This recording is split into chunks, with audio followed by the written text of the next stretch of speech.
Hey y'all, today I'm going to take a couple minutes of your time to talk about modes. Are you familiar with modes? I hope that you are. Are you familiar specifically with the Dorian mode? I know that Miles Davis hopes you're familiar with the Dorian mode. Carlos Santana also hopes you know the Dorian mode. The Dorian is one of the most common minor modes that we play. When it comes to teaching modes, there are two usual explanations that you're going to get about modes. One is that the Dorian mode is the second mode of a major scale. That means if I know my G major scale, but I start on the second note, which is an A, and take that up and down an octave, that's my Dorian mode. That's a true statement. The other relates to a major scale itself. If I know A major, a Dorian mode is like flatting my third and flatting my seventh. Both of those are valid explanations. I want to show you a third way to learn the Dorian mode on your neck, and I want to show you in a guitar-friendly way. I'm also going to show you a couple lines today and discuss the difference between licks and lines, and we're going to use the Dorian mode to do it. Thanks for watching. To start today, I want to talk about what the Dorian mode looks like on the guitar's neck. And I'm going to start by comparing it to a common scale pattern that everybody knows, which is the A minor pentatonic scale on 5th fret.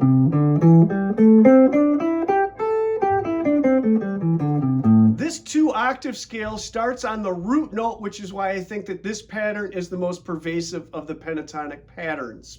When we're looking at the first octave, I can tell you that we have a root, a minor third, a fourth, a fifth, a minor seventh, and then our octave above. So the 5 notes that we're using in a pentatonic scale are just like playing a minor 7 arpeggio, but we're adding the 4th note of the scale to that arpeggio itself.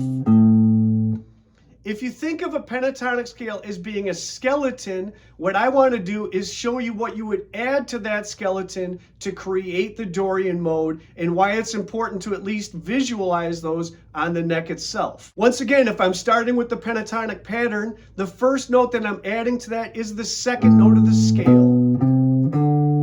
That means these 5 notes that I'm starting with are very common to most minor scales or minor modes. It would be the same 5 notes whether I was playing Dorian, Aeolian, natural minor, harmonic minor, same exact 5 notes. Once I get past that though, I'm adding another note to my pentatonic, and this note is F sharp in this key, which is the 6th.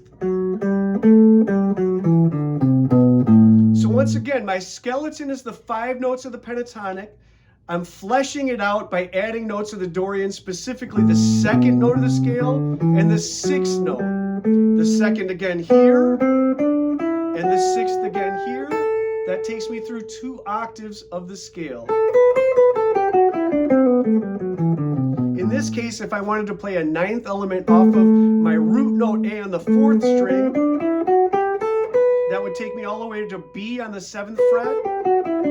And back down. This is going to be a key when I put together my line because of the fact that I'm going to outline the chord structure of the 9th arpeggio in addition to the scale itself. I'm also starting this line with what they call an enclosure. My target note is my root note A on the 4th string. I'm targeting it by playing B and then G sharp and landing on A. I know G sharp is not a part of the A Dorian, but the fact is that I'm using it as a passing tone to get to my root. And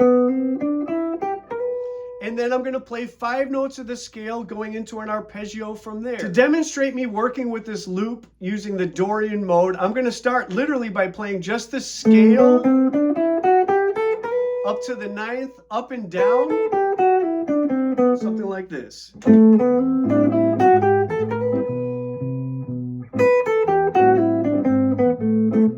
And I'll do it again.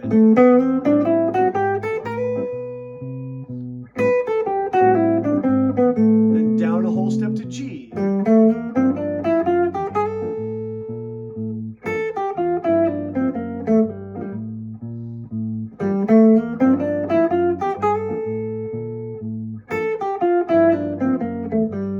Using this technique of practicing just the scale to a loop first, I'm imprinting the scale both in my hands and visually on my neck so I know what notes I'm then going to use to improvise.